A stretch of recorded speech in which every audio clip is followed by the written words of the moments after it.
स्वागत है। और ये जो हम तैयारी करा रहे हैं ये एमयू क्लास 11 और जामिया क्लास 11 की 2024 की तैयारी है। तो जो भी नए लोग बैच पर आ रहे हैं हमारे साथ जुड़ जाएं। और इस बैच का जो हमने नाम रखा है, इस बैच का नाम विश्वास बैच है। विश्वास बैच में जो लोग जुड़ना चाह रहे हैं वो जुड़ जाएं, ठीक है। और बिल्कुल फ्री है ये, इसमें कुछ भी जो है पेड नहीं है। तो इसकी जो वीडियो है रोज़ आपको हर रात 8 बजे मिलेगी। और जो क्लास 9 का हमने बैच स्टार्ट शुरू करा है वो आपका जो रोज़ उसकी जो वीडियो मिलेगी आपको, वो मिलेगी आपको 9:30 बजे करीब जो है चैनल पर आ जाएगी। तो उसके लिए भी हमने जो है विश्वास 2.0 रखा है। तो उस बैच के लिए भी जो है जुड़िए। जो क्लास 9 के एस्पायरेंट हैं, जो क्लास 9 का एंट्रेंस देना चाहते हैं, वो हमारे चैनल के साथ जुड़ जाएं। और बहुत बेहतरीन तैयारी के लिए चैनल से जुड़े रहें हमारे साथ। और एक बात का विश्वास रखिए, इस बार भी हमारे चैनल ने बहुत सारे सिलेक्शन दिए हैं, आगे भी सिलेक्शन देते रहेंगे। तो जुड़े रहिए चैनल के साथ। तो क्वेश्चन स्टार्ट करते हैं। पहला क्वेश्चन है, देखिएगा कि Lenz law is use to find the direction of A induce current, B magnetic current, motion of the coil, all of the. Lenz का जो लॉ है, लेंस का जो रूल है, वो किस लिए इस्तेमाल होता है? इंड्यूस करंट के लिए, मैग्नेटिक फील्ड के लिए, मोशन ऑफ द कॉइल के लिए, ऑल ऑफ द। तो लेंस का जो लॉ है वो आपके लिए जो है क्या कहता है? लेंस का लॉ आपके मैग्नेटिक फील्ड में इसका जो मेनली वर्क होता है वो इंड्यूस करंट के लिए होता है। तो राइट आंसर होगा ए, इंड्यूस्ड करंट। ठीक है। नेक्स्ट क्वेश्चन है, आपको एक एजर्शन और रीज़न दिया गया है और बताना है। If an opaque object on the path of light becomes very small, light has a tendency to bend around it and not work in a straight line, in effect not as a diffraction of light. To explain phenomena such as diffraction light is thought as a wave. Both A are true. A and R are true, and R is the correct explanation of the assertion. Both A and R are true, but R is not the correct explanation of the assertion. A is true, but R is false. A is false, but R is true. पहले ही समझेंगे कि कहना क्या चाह रहा है। कह रहा है एक एपिक ऑब्जेक्ट है जो पाथ में आ जाता है लाइट की, तो लाइट बहुत छोटी हो जाती है और लाइट को मुड़ने की टेंडेंसी आ जाती है अगर आप स्ट्रेट लाइन पे नहीं चलेंगे। तो इस चलन को डिफ्रैक्शन ऑफ लाइट कहते हैं। और to explain phenomena such a diffraction of light is a thought as wave. तो फिर डिफ्रैक्शन को समझने के लिए उसे वेव समझना चाहिए। इस क्वेश्चन को समझने से पहले हमें ये समझना होगा कि डिफ्रैक्शन होता क्या है। तो डिफ्रैक्शन ये होता है, तो इसको समझने के लिए जो ऑपिक ऑब्जेक्ट होता है वो लाइट वजह स्मॉल हो जाती है, लाइट के पास टेंडेंसी बैंड अराउंड हो जाती है, non reflection of the light. तो इसमें जो ये दोनों एजर्शन और रीज़न है वो दोनों ट्रू हैं और इसका ये करेक्ट एक्सप्लेनेशन भी है। तो both A and R reason true और R is the correct explanation of the assertion. Next question लेंगे। Such compound with more than 4 carbon atoms assertion reason है ये भी। Two possible carbon skeleton with 4 carbon, ये picture नहीं आ रही है तो इस क्वेश्चन को स्किप करेंगे। Small number of surviving tigers is a cause of worry from the point of view of genetics. The experience of an individual during its lifetime cannot be passed on opportunity it and cannot direct evolution. Assertion कह रहा है कि कुछ number जो survival tigers के हो रहे हैं वो चिंता का विषय है जेनेटिक्स के पॉइंट से। बिल्कुल गलत है, जेनेटिक्स के पॉइंट से इसमें कोई व्यू नहीं है। तो हमें जब ए मिल गया फॉल्स है तो जो हैगा। और फिर कह रहा है experience of individual during its lifetime cannot be passed on to progeny and cannot direct evolution. जो इंडिविजुअल के ड्यूरिंग लाइफ टाइम में होता है वो पास नहीं हो सकता उसकी प्रोटोजेनी को, डायरेक्ट एवोल्यूशन है। ये बिल्कुल सही है, तो आर इज़ ट्रू होगा, ए इज़ फॉल्स और R is true.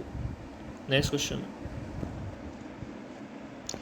A rectangular coil of copper wire is rotated in a magnetic field. In how much revolution the direction of induced current changes? 1. After half revolution, after 1 revolution, after 2 revolution, none. तो जब rectangular coil जो copper की wires होती है rotate होती है magnetic field में, तो रेवोल्यूशन ऑफ द डायरेक्शन जो होता है इंड्यूस करंट का वो हाफ के बाद जो है चेंज हो जाता है आफ्टर हाफ रेवोल्यूशन।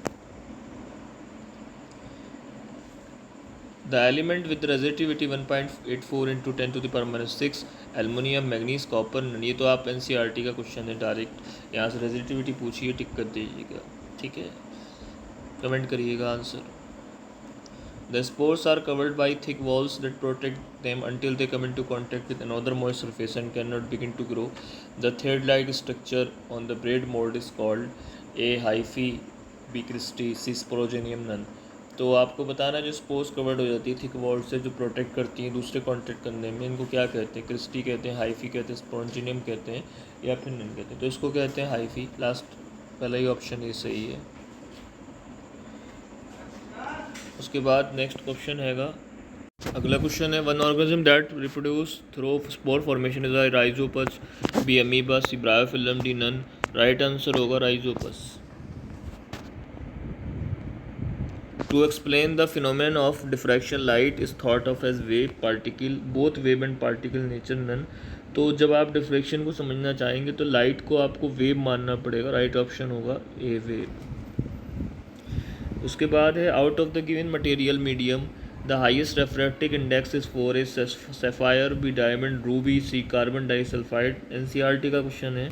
अगर गिवन मटेरियल दिया हो तो हाईएस्ट रेफ्रैक्टिव इंडेक्स किसके नहीं होगा? तो डायमंड की नहीं होता है। बी ऑप्शन राइट होगा। उसके बाद the atomic numbers was adopted as the basis of the modern periodic table. Prediction of the properties of the element could be made with more precision with Prediction of the properties of element could be made with the more precision when elements were arranged on the basis of increasing atomic number.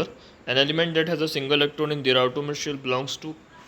तो इस पे एक इन्होंने theory सी बना दी है और उसके बाद फिर क्वेश्चन पूछा है कि एक एलिमेंट में जिसमें सिंगल इलेक्ट्रॉन है जिनकी आउटर मोस्ट शेल में, वो कहाँ मिलेगा? तो ग्रुप 1 में मिलेगा, ग्रुप 2 में मिलेगा, ग्रुप 4 में मिलेगा। तो जाहिर सी बात है जिसके लास्ट में 1 इलेक्ट्रॉन बच रहा है तो वो आपका कहाँ मिलेगा? वो आपका मिलेगा ग्रुप 1 में। तो राइट ऑप्शन होगा ए। उसके बाद element that have filled outermost shell belongs to group A1, group 2, group 8 none. तो जिनके अंदर इलेक्ट्रॉन लास्ट शेल में फिल्ड होते हैं वो ग्रुप 8 में मिलते हैं। लास्ट ऑप्शन है C. Lanthanoid series begins to period 5, period 6, period 7, period none. तो ये 5th पीरियड से शुरू हो जाती है। ये एनसीईआरटी से ही था question. Out of the following element metal which exist in the liquid form is. आपको पता है ये लिक्विड फॉर्म में कौन रहती है? Mercury, sodium, germanium, mercury none. तो मरकरी रहती है। Right option C. The non metal are either solid और गैसेस एक्सपेक्ट। जो नॉन मेटल हैं वो या तो सॉलिड होते हैं या गैसेस होते हैं, और लेकिन उसमें से एक लिक्विड होती है और वो होती है A bromine, B iodine, C gallium, D none.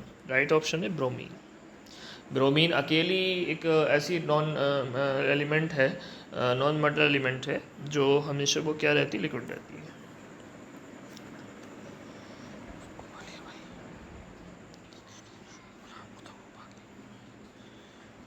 Metals have low densities and low melting point. Alkaline, P alkali और C nobility transition। Right option होगा इसका क्योंकि मेल्टन पॉइंट भी कम है और जो है तो एल्कलाइन तो नहीं हो सकते। ये ट्रांजिशन होगा डी वाला। A lens will always give virtual correct and diminished image respective of the position of the object is a cylindrical lens, B convex lens, C concave lens, D bifocal lens। Right option बताना है आपको इसका क्योंकि ये question NCERT based है, तो आप बताइएगा इसका answer. Asexual reproduction take place through budding in amoeba, yeast, plasmodium, leishmania। बहुत आसान सा क्वेश्चन है ये, तो बताना है ईस्ट बडिंग किस में होती है। ठीक है, ईस्ट में होती है या When light travels denser medium to rare medium speed is। जब लाइट डेंसर टू रेयर आती है तो स्पीड इंक्रीज होती है, डिक्रीज होती है, रिमेन्स द सेम रहती है। तो जब आप उनकी बात जो है डेंसर मीडियम से जा रहे हैं रेयर में तो बढ़ेगी, इंक्रीज होती है। The ratio of speed in medium 1 medium is called refractive index of medium, second with respect to medium first, wavelength, frequency, D none. तो ये refractive index of medium second with respect to medium 1 कहलाता है। Right option A. Absolute refractive index is defined as V1, V2, CV, V upon C या C upon V। तो right option होगा C upon V क्योंकि इनका light में पहले होती है उसके बाद जो है फिर किसी दूसरे मीडियम में जाती है। Angle of deviation of for travelling from rare to denser medium is given by. ये स्किप करेंगे क्योंकि आपके लेवल का नहीं है question. In comparing to media the one with the larger refractive index is optically rare medium, optically denser medium, both A and B. तो दो medium की अगर हम वो करें जिसमें से एक का रेफ्रैक्टिव लार्ज है तो ऑप्टिकली डेंसर मीडियम होगा वो, या जो हैगा तो बी ऑप्शन इसका राइट होगा। एक अलॉय लीड और टिन का अलॉय है जिसका मेल्टिंग पॉइंट होता है, मेल्टिंग के लिए इस्तेमाल किया जाता है brass, bronze, gun metal, solder. तो ये सोल्डर का इस्तेमाल इसमें किया जाता है। लीड और टिन होती है, Pb+SN इसका फार्मूला है। An element reacts with the oxygen to give a compound with a high melting point. This compound is also soluble. This element is likely to be calcium, carbon, silicon, iron. तो ये calcium होगा, CaO होता है यहाँ पर। We need not feel powerless or overwhelmed by the scale of for the problem, because there are many things we can do make a difference. Why RS can help us to save the environment. RS reduce, reuse, repurpose and recycle.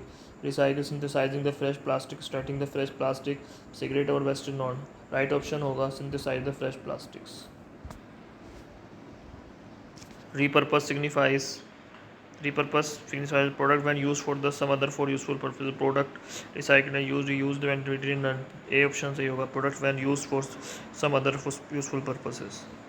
Sustainable development means a change in all aspects of life, willingness of the people to change their perceptions of the socio-economic and environmental condition around them to alter the present use of natural sources, all of the above. तो right option होगा D.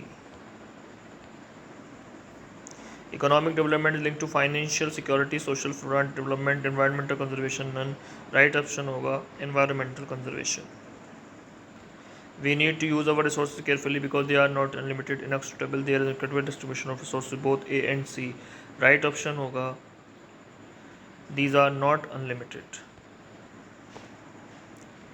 और उसके बाद last question है, food cans are coated with a tin and not with zinc because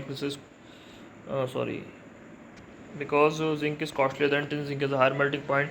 Zinc is more reactive than tin. Zinc is less reactive than tin. Right option होगा